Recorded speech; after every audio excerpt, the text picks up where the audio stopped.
할렐루야. 오늘 우리 인생 가운데 하나님으로부터 내려오는 감사가 회복되어지기를 축복합니다. 저희가 11월을 보내면 보통 감사에 대한 주제로 많이 설교하고 많이 듣게 되어집니다. 제가 그 감사라는 키워드를 늘 생각해 보면요, 제 마음 가운데에 떠오르는 한 성도님과의 대화가 있어요. 우리 교회 성도님은 아니니까 괜히 추측하지 마시고 이전에 경험했던 교회에 있었던 일입니다. 무엇이었냐면, 제가 그때 수요 예배였나 아마 오후 예배였나 설교를 했어요. 감사에 대한 키워드로 설교를 했습니다. 이렇게 설교를 하고 마치고 내려와서 식사를 하고 이제 성도님들과 그 난로가 앞에서 교제하는 시간이 있었는데, 남자 성도님이 저에게 찾아오셨어요. 그러면서 저에게 이렇게 말씀하셨습니다. 목사님, 성도들에게 너무 감사를 강요하지 마십시오, 그러시는 거예요. 약간 웃긴 뉘앙스로 말씀하셨지만 그 표현이 되게 이상해서 제가 여쭤봤어요. 왜 우리가 감사하는 것이 좀 어렵나요, 지사님? 그렇게 말씀드리니까 그 지사님께서 그렇게 말씀하십니다. 감사도 인생에 좀 여유가 있고 삶의 자리 가운데 좀 숨 쉴 만한 사람들이 하는 것 아니겠습니까? 목사님, 성도들이 어떻게 살아가는지 잘 모르시잖아요. 우리가 얼마나 힘겹게 살아가는지, 얼마나 헛헛한 마음으로 살아가는지 잘 모르시잖아요. 우리 감사하기 정말 쉽지 않습니다, 라고 말씀하셨어요. 근데 더 대화를 진전할 수는 없겠더라고요. 그 대화만 하다가 서로 마음이 상할 것 같아서 그냥 그렇구나, 그렇군요 지사님, 알겠습니다, 제가 마음에 잘 새겨보겠습니다, 라고 이야기하고 대화를 마무리했습니다. 근데 집에 와서 곰곰이 생각했어요. 좀 마음이 불편하기도 했고, 정말 그것이 그 고백이 합당한가라는 것에 대해서 고민해 보기 시작했습니다. 그러면서 제 마음 가운데 어떠한 질문이 좀 생겼냐면, 정말 감사라고 하는 것이 우리의 마음에 여유가 있는 사람들만 할 수 있는 것일까요? 우리들의 삶의 자리가 애통이 있고 슬픔이 있고 좌절이 있는 사람들은 감사할 수 없는 걸까요? 그렇다면 한 가지 질문이 생겨요. 무엇이냐면, 그럼 믿는 자와 믿지 않는 자의 차이는 도대체 무엇인가요? 환경을 따라서 감사할 수 있으면 감사하고, 감사할 수 없는 상황이 펼쳐지면 감사할 수 없다면, 믿는 자와 믿지 않는 자의 차이는 도대체 무엇입니까? 저는 오늘 이 예배 자리가 상황과 환경을 떠난 감사가 회복되어지는 자리가 되어지기를 진심으로 축복합니다. 요에서의 말씀을 통해서 우리의 상황은 다 다르겠지만 우리에게 감사와 기쁨이 회복되어지는 자리가 되어지기를 진심으로 축복합니다. 오늘 요엘서의 말씀을 함께 살펴봤어요. 요엘서는 몇 가지 키워드가 있지만 그 키워드를 딱 정리해서 얘기해 본다면 두 가지로 얘기할 수 있겠습니다. 하나는 메뚜기 떼의 재앙이고요, 다른 하나는 그 일을 바라봄을 통하여서 고백되어지는 여호와의 날입니다. 그것을 좀 더 풀어서 말씀드려 보면, 이스라엘 전역 가운데 메뚜기 떼의 재앙이 임했어요. 그때 메뚜기 떼의 재앙을 바라보면서 요엘이 얘기하는 겁니다. 이 재난의 상황보다 더 극심한 여호와의 날이 우리 가운데 임할 것이다. 그대들은 이 상황을 통하여서 하나님의 메시지를 깨닫고 겸비하십시오라고 요엘은 본문 가운데서 얘기하고 있다라는 것입니다. 그것이 요엘서의 딱 한마디의 정리라고 이야기를 할 수 있겠죠. 네, 그렇다면 그 이스라엘 백성들 상황 어느 때인지는 성경은 기록하고 있지는 않지만 도대체 무슨 일이 펼쳐진 걸까요? 그때 메뚜기 떼의 재앙의 사건을 요엘서 1장 2절에서 3절은 이렇게 얘기하고 있습니다. 함께 앞에 있는 PPT 통해서 같이 읽어보겠습니다. 너희의 날에나 너희 조상들의 날에 이런 일이 있었느냐? 이 일을 너희 자녀에게 말하고 너희 자녀는 자기 자녀에게 말하고 그 자녀는 후세에 말할 것이니라. 아멘. 요엘이 뭐라고 표현하냐면요, 과거에도 이러한 일이 없었다는 거예요. 우리 선조들의 때도, 우리 조상들의 때도 이러한 일은 발생하지 않았다는 거예요. 엄청나게 극심한 사건인데 이것은 과거에도 없었고 지금도 우리가 경험하기 너무 힘들고 자녀의 자녀에게까지 선포되어지고 전해져야 될 정도로 미래에도 이러한 일이 일어날 수 있을까라는 생각이 들 정도로 극심한 재난의 상황이, 재앙의 상황이 그들의 삶의 자리 가운데 펼쳐지게 된 것이죠. 사실 저희가 살아가고 있는 제주 땅 가운데에서는 메뚜기 떼의 습격을 경험하기는 쉽지는 않습니다. 그리고 한국 땅에서도 그렇죠. 근데 아프리카의 상황만 보아도 메뚜기 떼가 한번 휩쓸고 지나가면 그거는 재앙입니다. 재앙. 그들의 곡식과 그들의 모든 소출이 다 사라지게 되어지는 재앙의 상황이죠. 근데 그 재앙의 상황을 바라보면서 이전에도 없었고 앞으로도 없을 것 같이 느껴지는 그 상황을 바라보면서 요엘이 성경에서 10개의 단어를 반복하면서 유사한 10개의 단어를 반복하면서 설교하고 있는 것을 1장에서 설교하고 있는 것을 저희가 살펴보게 되어지는데 이 그 10개의 단어는 이러한 단어입니다. 들을지어다, 귀를 기울일지어다, 울지어다, 울지어다, 애곡할지어다, 슬퍼할지어다, 곡할지어다, 슬피 울지어다, 울지어다, 부르짖을지어다. 성경에서 얘기하는 10개의 숫자의 의미 뭔지 아십니까? 완전수죠. 단순히 10번만 반복하면서 요엘이 선포하였던 것이 아니라 끊임없이 그가 선포하고 있는 것입니다. 이스라엘 백성들을 향하여서 그대들은 들을지어다, 이 상황을 바라보고 애통할지어다, 곡할지어다. 이 일을 통하여서 단순히 상황으로만 끝나는 것이 아니라 주님을 향하여서 부르짖을지어다라고 요엘은 설교하고 선포하고 있다라는 것입니다. 그렇다면 한 가지 질문이 생기죠. 왜 우리가 메뚜기 떼의 재난을 바라보면서 그 재앙의 상황을 바라보면서 울어야 될까요? 그것을 통해서 왜 부르짖어야 될까요? 그것을 통해서 우리가 왜 들어야 될까요? 그것은 단순히 재앙이 아니기 때문에 그렇죠. 그것은 단순히 자연재해가 아니기 때문에 그렇죠.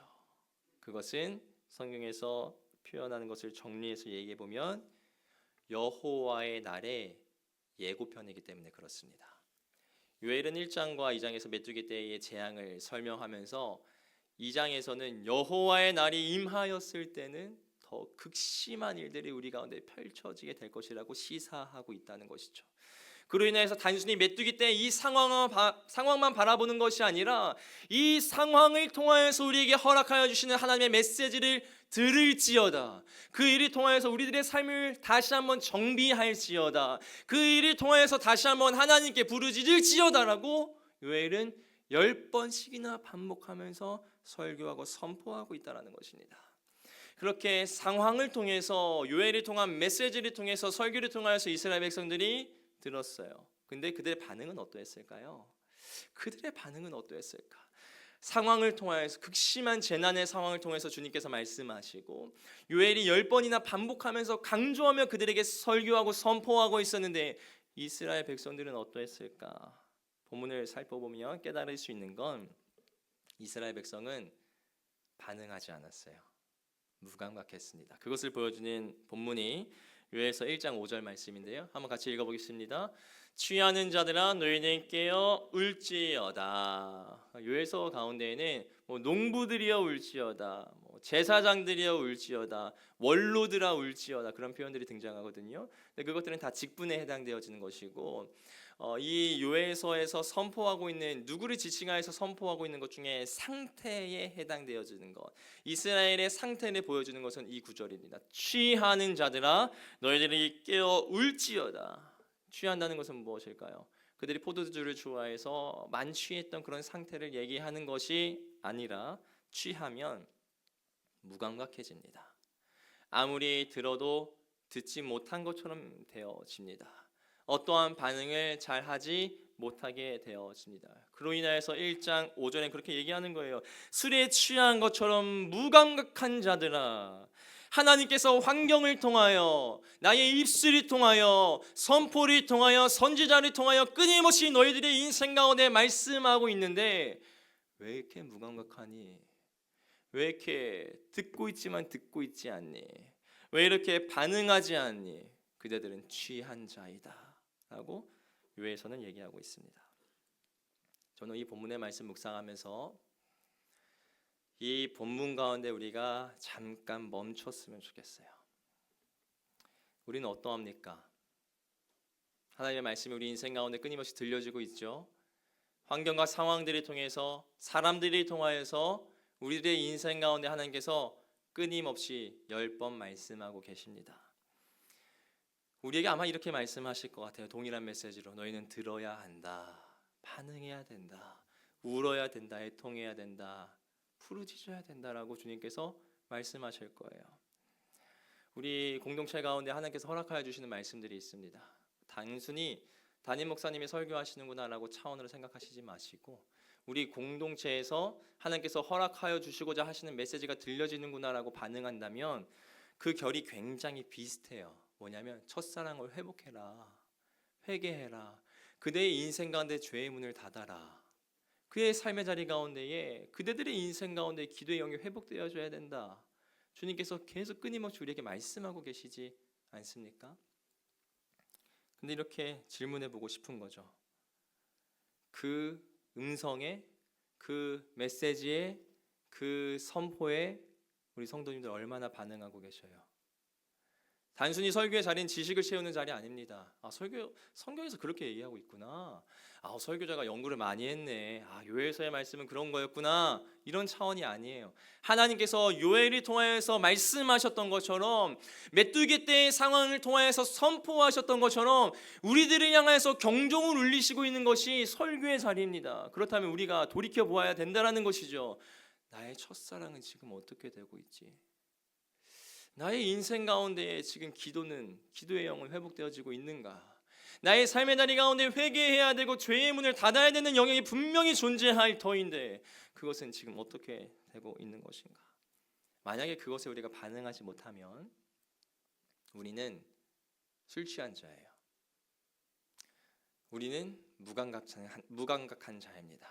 아무리 주님 말씀하셔도, 아무리 좋은 선지자, 아무리 환경을 통하여서 주님께서 선포하고 선언하셔도 들었지만 듣지 못한 것이 우리들의 상태라는 것입니다. 그러한 인생들을 향해서 주님께서 요엘서 1장 12절에 이렇게 말씀하세요. 한번 같이 읽어보겠습니다. 이러므로 사람의 즐거움이 말랐도다.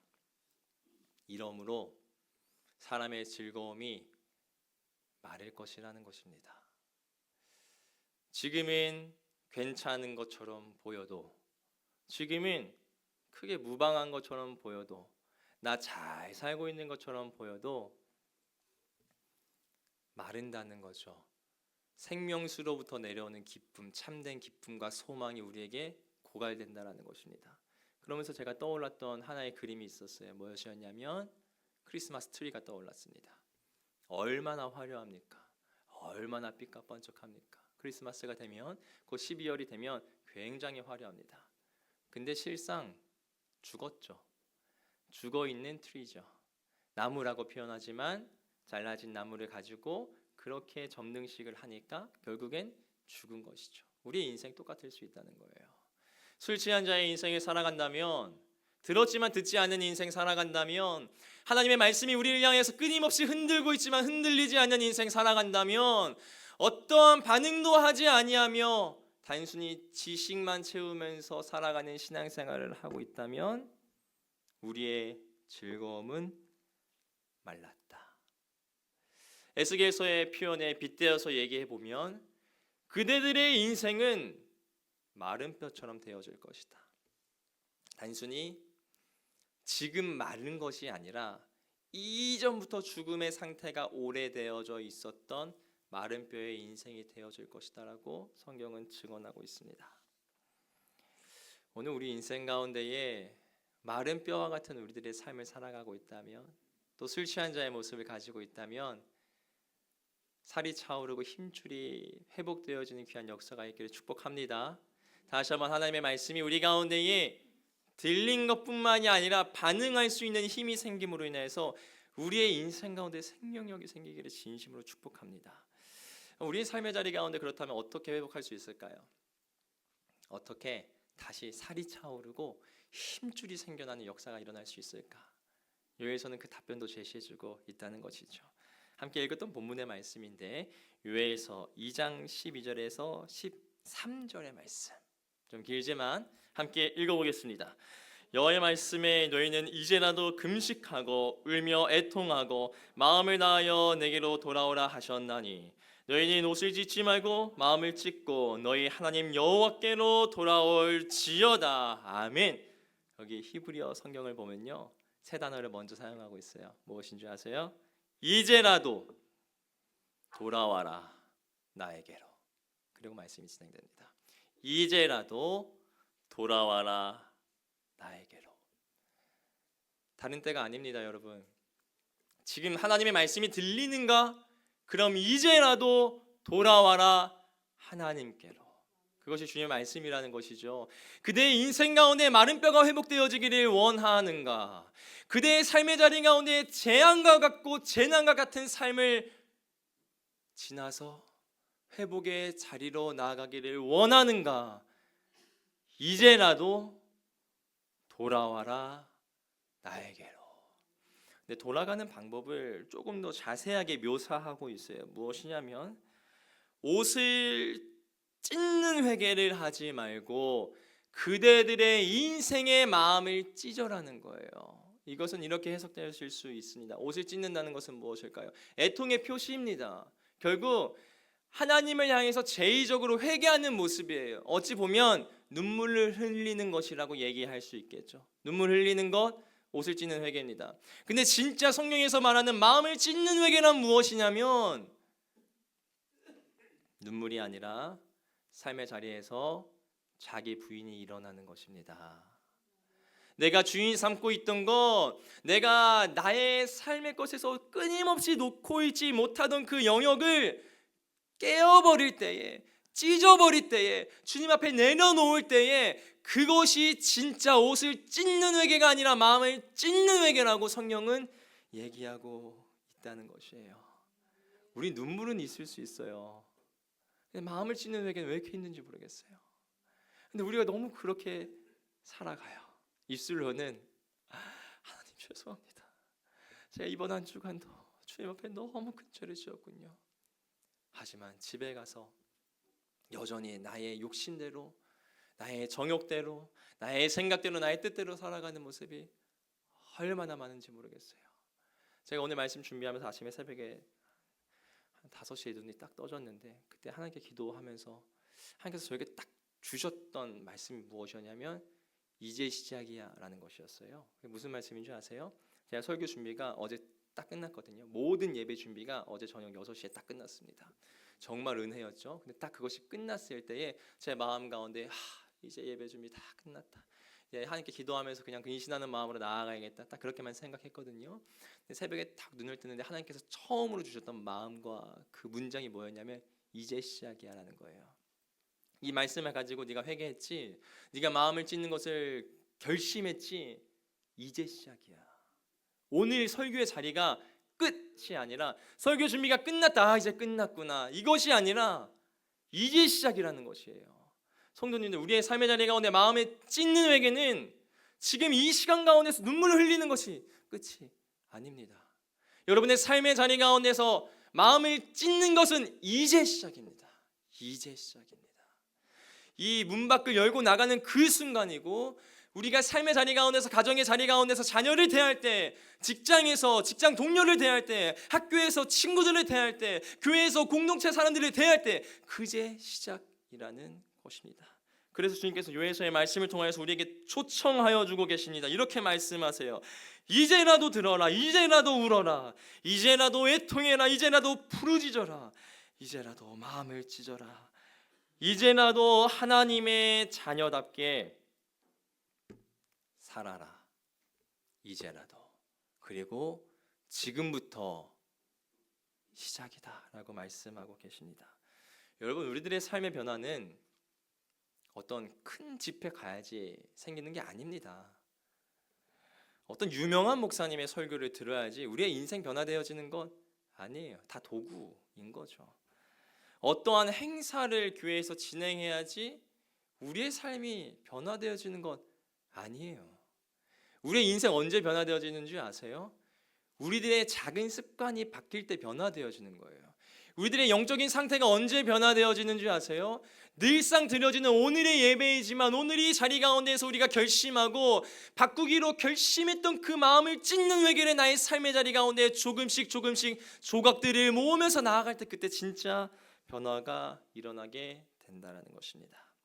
그렇게 우리가 마음을 찢는 회개를 하면서 살아가면요, 그 애통의 자리로 나아간다면, 그 부르심의 자리로 나아간다면 주님께서 약속하십니다. 주님께서 말씀하세요. 요엘서 2장 23절, 요엘서 2장 23절의 말씀 함께 읽어보겠습니다. 시온의 자녀들아, 너희는 너희 하나님 여호와로 말미암아 기뻐하며 즐거워할지어다. 아멘. 주님 말씀하십니다. 그들의 인생 가운데에 마음을 찢는 회개가 시작된다면, 이제라도 시작된다면, 그때 비로소 여호와로 인한 감사가 회복되어질 것입니다. 그대들의 인생 가운데에 기쁨이 회복되어질 것입니다 라고 주님께서 선언하고 계십니다. 근데 정말 감사한 건 뭔지 아세요? 단순히 기뻐질 거야, 단순히 감사해질 거야, 그대들의 상황을 뛰어넘어서 그대들의 인생이 평탄해질 거야 라고 주님 말씀하시지 않으세요. 더 중요하고 우리가 더 마음속에 새겨야 하는 아주 우리가 사랑하는 요엘서의 말씀이 그 다음에 나옵니다. 요엘서 2장 28절의 말씀, 제가 새 한글 성경으로 가져와 봤는데요, 같이 한번 읽어보겠습니다. 그러고 나서 일어날 일이다. 내가 내 영을 모든 생명체 위에 쏟아부어 주겠다. 그러면 너희의 아들들과 너희의 딸들은 예언할 것이다. 너희의 노인들은 꿈을 꿀 것이다. 너희의 젊은이들은 환상을 볼 것이다. 아멘. 우리가 마지막 날 찬양을 고백하였던 것처럼 우리가 마음을 찢는 회개를 한다면 단순히 기뻐지는 것이 아닙니다. 단순히 감사만 회복되어지는 것이 아니에요. 주님 뭐라고 말씀하시냐면 하나님의 영이 우리 인생 가운데 부어질 것이다. 그 일을 통해서 우리의 영의 눈이 띄어진다는 거예요. 이 땅 가운데 발을 딛고 살아가지만 우리의 영의 눈이 띄어짐으로 말미암아 살아계신 하나님과 동행하는 그 역사가 우리 인생 가운데 펼쳐지게 되어지는데, 그 일을 통하여서는 어떠한 일이 발생되어지냐면 앞서 했던 이야기처럼 환경을 바라보는 눈이 아닌 하나님을 바라보는 눈이기 때문에 환경을 떠나서 기뻐할 수 있는 거예요. 환경을 떠나서 감사할 수 있는 것입니다. 자족할 수 있는 것입니다. 행복할 수 있는 것입니다. 성령의 충만함의 역사가 일어나면 그 일들이 우리의 삶의 자리 가운데 펼쳐진다라고 주님 말씀하십니다. 요일서는 이야기합니다. 감사가 회복되길 원하세요? 우리 인생 가운데 기쁨이 회복되어지기를 원하십니까? 상황을 떠나서 감사하고 또 웃을 수 있는 그 영적인 상태가 회복되어지기를 원하십니까? 그때 이렇게 얘기합니다. 답은 간단합니다. 이제라도 하나님께 돌아가라. 그리고 옷을 찢지 말고 마음을 찢어라. 그러하면 그대의 인생 가운데에 성령의 충만함이 주어질지어다. 오늘 말씀 마무리할 건데요, 오늘 이러한 하나님의 메시지가 우리 성도님들은 익숙하실 거예요. 많이 들어봤기 때문에 본문만 달라졌지 우리들을 향한 하나님의 메시지는 익숙할 것입니다. 근데 제가 이 말씀을 준비하면서 수요일에도 나누긴 했지만 우리가 단순히 머리로 이해되어지는 것이 아니라 살아내는 것이 참 어려운데 어떻게 하면 좀 살아낼 수 있을까라는 것에 대해서 고민하다가 제가 예전에 설교도 하고 뭐 기도회 때 인도하면서도 많이 고백했던 것이지만 제가 늘 아침마다 하는 기도를 좀 나눴으면 좋겠다라는 생각을 해보게 되어졌어요. 제가 하는 아침마다 하는 기도는 무엇이냐면 마가복음 9장 24절을 기반으로 한 기도인데요, 한번 같이 읽어볼까요? 곧 그의 아버지가 소리를 질러 이르되 내가 믿나이다, 나의 믿음 없는 것을 도와주소서 하더라. 이 본문의 의미는 그런 겁니다. 한 귀신 들린 아이의 아버지가 제자들에게 찾아갔어요. 저희 아이 좀 도와주세요. 근데 주님께서 그때 변화산에 계셨거든요. 근데 제자들 향해서 나아갔는데 제자들이 고치지 못하는 거예요. 근데 변화산에서 예수님 딱 내려오시니까 이제 득달같이 달려가서 아버지가 얘기하는 거예요. 예수님, 당신의 제자들은 나의 아이를 고쳐줄 수 없었어요. 하실 수 있다면 제 아이를 좀 고쳐주세요 라고 얘기해요. 그때 예수님 말씀하세요. 할 수 있거든요. 무슨 말이냐. 믿는 자에게 능치 못할 일이 없다라고 주님 말씀하십니다. 그때 귀신 들린 아이의 아버지가 이렇게 주님 앞에 무릎을 꿇고 고백합니다. 주님, 제가 믿습니다. 나의 믿음 없는 것을 도와주십시오. 근데 이게 참 웃긴 이야기예요. 믿는데 믿음 없는 것을 도와달라니 무슨 말인지 모르겠어요. 근데 이것은 단순히 귀신 들린 아이의 아버지가 저의 믿음 없음을 도와주세요, 예수님을 믿을 수 있도록 도와주세요 라는 표현이 아닙니다. 이것을 해석해보면 이렇게 해석할 수 있어요. 주님이 치료자시고 인도자시며 우리의 삶의 자리 가운데 유일한 소망이신 것을 믿습니다. 그러나 주님, 여전히 연약해서 불안하고 흔들립니다. 그렇게 살아내고 싶은데 그럴 용기가 너무 없어요. 나에게 용기를 주십시오. 그러한 기도라는 것이죠. 저는 아침마다 이 기도합니다. 그래서 이렇게 기도해요. 하나님, 제가 어떻게 살아가야 되는지 압니다. 어떻게 행동해야 되는지도 알고 목사로서 하나님의 자녀로서 어떠한 모습을 이웃들에게 교인들에게 비춰줘야 되는지 알고 있습니다. 근데 주님, 왜 이렇게 용기가 안 나는지 모르겠어요. 왜 이렇게 연약한지 모르겠어요. 나에게 믿음을 더하여 주십시오 라는 기도로 하루를 시작합니다. 오늘 이 기도로 마무리하고 싶은데 오늘 말씀을 정리해서 얘기해보면 이렇게 얘기할 수 있을 것 같습니다. 주님, 우리가 믿습니다. 이제라도 마음을 찢는 회개를 통하여서 우리의 삶에 성령이 충만하여지면 우리의 인생의 감사와 기쁨과 묶여졌던 모든 삶의 배듭들이 풀어질 것을 믿습니다. 그러나 주님, 저의 믿음 없음을 용서하십시오.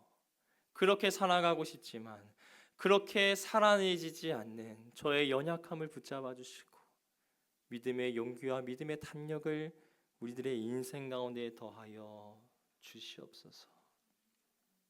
우리 함께 찬양하면서 기도했으면 좋겠는데요. 이제 성도님들의 차례입니다. 하나님의 말씀과 하나님의 경종은 울려졌고요. 그것을 취할지, 그것에 반응할지, 그것을 살아낼지, 그것은 우리 성도님들의 선택입니다. 우리 다 그렇게 살아가고 싶지만 또 그렇게 살아가지 못할 때도 참 많은데요. 그럴 때는 그냥 이렇게 기도하십시오. 주님, 믿습니다. 오늘 말씀을 통해서 선포되어졌던 말씀 믿습니다. 그런데 믿음 없음을 용서하십시오. 그냥 그저 그렇게 두 손 들고 하나님께 항복하면서 기도하는 것, 그것만으로도 충분하지 않을까 싶습니다. 오늘 이 예배자리 가운데에 회개의 역사가 일어날 줄 믿습니다. 희락의 영이 충만하여질 줄을 믿습니다. 하나님을 향하여서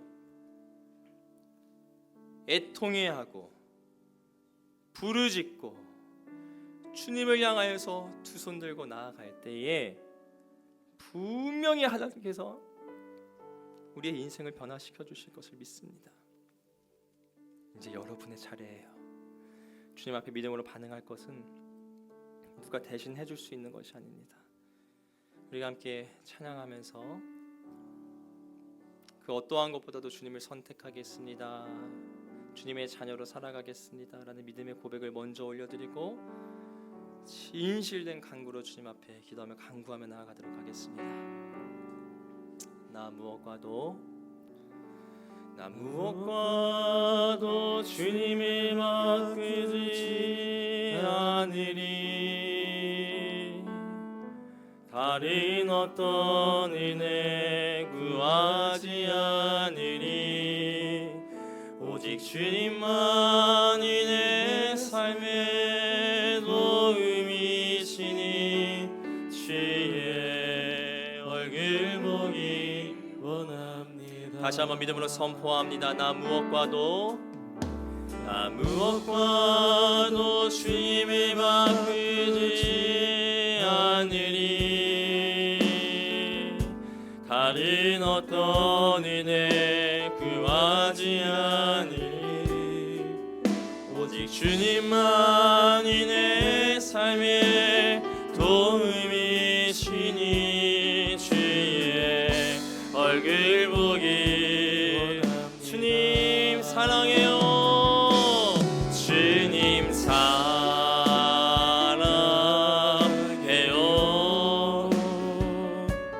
온 마음과 정성 다해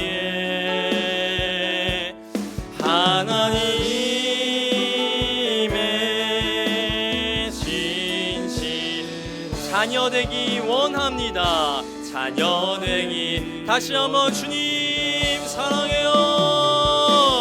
주님 사랑해요.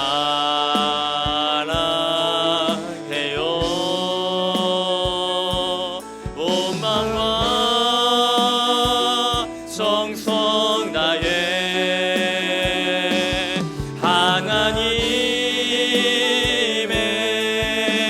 진실한 자녀 되기 원합니다. 다시 한번 주님 사랑해요.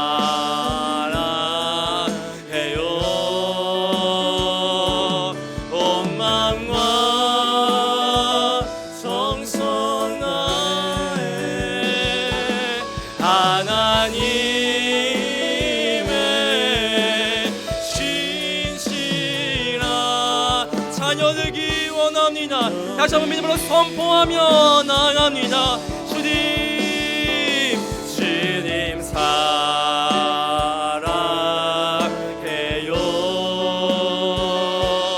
온 마음과 정성 다해 하나님의 진실한 자녀 되기 원합니다. 우리가 이 시간 기도하며 나아갈 때에 하나님 이제라도 주님께 돌아가기를 소망합니다. 옷을 찢는 회개가 아니라 마음을 찢는 회개로 나를 부인하고 자기 십자가를 지고 주 예수와 동행하기를 소망합니다. 회개의 역사를 도와여 주십시오. 그 일을 통하여 성령의 충만함을 경험하게 도와주십시오. 그저 그렇게 드려지는 예배로 끝나지 아니하고 하나님의 부르심과 하나님의 말씀과 하나님의 경종에 반응하며 나아가는 예배가 되어질 수 있도록 듣는 마음을 우리 가운데에 더하여 주시옵소서. 우리 이 시간 주의 이름 간절히 부르며 기도하며 나아가겠습니다. 주여, 살아계신 아버지 주님의 은혜를 간구하며 나아갑니다. 오늘 이 예배 자리 가운데에, 오늘 기도의 자리 가운데에, 오늘 이 간구의 자리 가운데에 성령 하나님의 놀라운 능력의 역사가 일어나기를 간절히 소망합니다. 아버지, 회개의 역사가 일어나게 도와주시옵소서. 아버지, 우리를 자기 자신을 부인하며 내가 나의 옷을 찢는 것을 넘어 나의 마음을 찢는 회개가 아버지 오늘 이 자리 가운데 일어나게 도와주시옵소서. 주여, 오늘 이 시간 가운데에 들려지며 나갈 수 있는 역사가 일어나게 도와주십시오. 들으시는 마음 넣어주십시오. 들을 길을 넣어주십시오. 영의 눈이 열려지게 도와주십시오. 아버지의 일하심 가운데에 참여하며 반응하며 주의 일하심 가운데 순종하며 순명하며 나아가시니 귀한 역사가 일어나시도록 성령 충만한 영역의 능력을 함께하여 주시옵소서. 하늘의 문을 열으시니 하나님, 오늘 이 시간 가운데 말씀하여 주시니 하나님, 우리 인생에 반응하기를 원하시는 하나님, 마른 뼈가 살아나기를 원하시는 하나님, 우리의 인생 가운데 살이 차오르고 임질이 차오르며 그 일을 통하여서 생명이 되기를 원하시는 하나님, 아버지 오늘 이 시간 가운데 아버지의 놀라운 역사를, 놀라운 일하심을 바라보며 나아갈 수 있는 역사를 일어나게 도와주시옵소서. 성령의 충만함을 간구하며 나아갑니다. 성령의 충만함을 간구합니다. 성령의 역사하심을 간구합니다. 놀라운 아버지의 은혜를 사모합니다. 놀라운 아버지의 일하심을 기대하며 나아갑니다. 우리를 받아주시길 아버지의 은혜를 간구하며 나아갑니다. 오늘 이 자리 가운데 지쳐있는 주의 자녀 있습니까? 이 자리 가운데 낙심하고 있는 주의 자녀 있습니까? 이 자리 가운데 좌절하고 있는 주의 자녀 있습니까? 감사를 이야기하지만 감사할 수 없는 자녀 있습니까? 하늘의 문을 열어주시옵소서. 회개의 영을 더하여 주시옵소서. 일하게 영을 더하여 주시옵소서. 그를 통해서 우리 삶의 자리가 변화되어지게 도와주시고, 그를 통해서 우리의 인생이 전복되어지게 도와주시옵시고, 그를 통해서 성령의 충만함을 경험하게 도와주시옵시고, 이 땅 가운데 말을 듣고 살지만 하늘의 문을 열어짐을 통하여 우리의 삶의 자리가 변화되어질 수 있도록 정말 수많은 영의 능력을 함께하여 주시옵소서.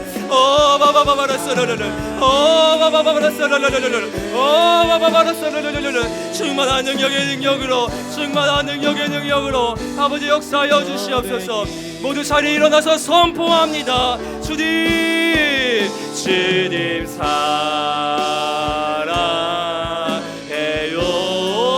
마음과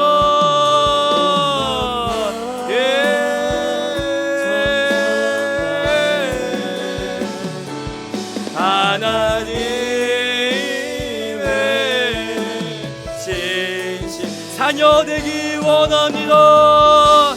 다시 한번 우리 두 손 올려드리며 주님 앞에 선언합니다. 주님 사랑해요. 온 마음과 정성 다해 하나님의 진실한 자녀 되기 원합니다. 우리 마지막으로 한 번만 더 기도할까요? 하나님, 믿습니다. 그러나 믿음 없음을 용서하십시오. 회개하고 싶고 반응하고 싶고 우리의 인생을 전복하고 싶지만 주님, 용기가 나지 않네요. 반응하는 것이 머리로는 이해되어지지만 살아나는 게 쉽지가 않습니다. 이 시간 기도하고 간구하며 나아갈 때 하나님, 믿음 위에 믿음을 더하여 주시옵소서. 믿음의 담력을 더하여 주시옵소서. 우리의 인생 가운데 하나님으로 말미암아 회복되어지는 역사가 이제 일어나게 도와주시옵소서. 우리 주님의 이름 다시 한번 간구하며 기도하며 나아갑니다. 주여, 아버지 간구합니다.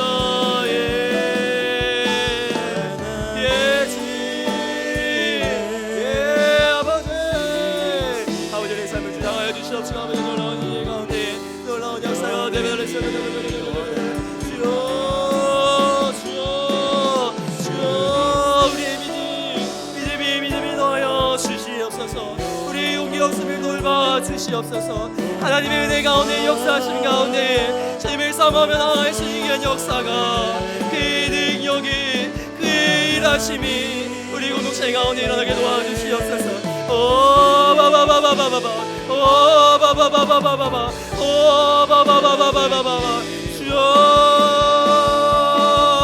아버지 주님의 말씀을 우리가 기억합니다. 주님의 말씀이 있습니다. 주님의 말씀이 우리가 압니다. 아버지, 그러나 살아내는 것은 조금은 다른 차원인 것 같습니다. 믿음으로 반응하고 싶지만, 그렇게 살아내고 싶지만, 그렇게 우리 인생을 변화시키고 싶지만 아버지 잘 되어지지 않는 것이 우리의 현실입니다. 오 주여, 오 주님, 오 아버지 역사하여 주시옵소서. 이 시간 가운데 반응하기를 소망하는 주의 자녀들의 심령 가운데에 회개의 용도하여 주시고 믿음의 용기 더하여 주시고 믿음의 담력 더하여 주시고 이 오늘 메시지가 우리의 지식이 아니라 우리의 마음으로 받아들여 주시도록 성령의 충만한 능력의 능력을 함께하여 주시옵소서. 오 바바바바바바 오 바바바바바바 오 바바바로 소리 역사하여 주시옵소서. 오 충만한 능력의 능력으로 함께하여 주시옵소서. 주님 사랑해요. 주님 사랑해요.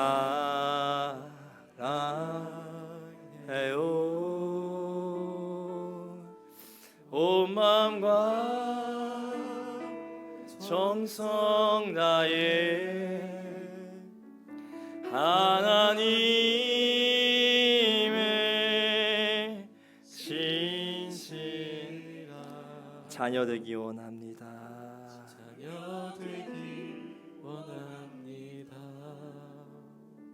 하나님, 말씀하여 주셔서 감사합니다.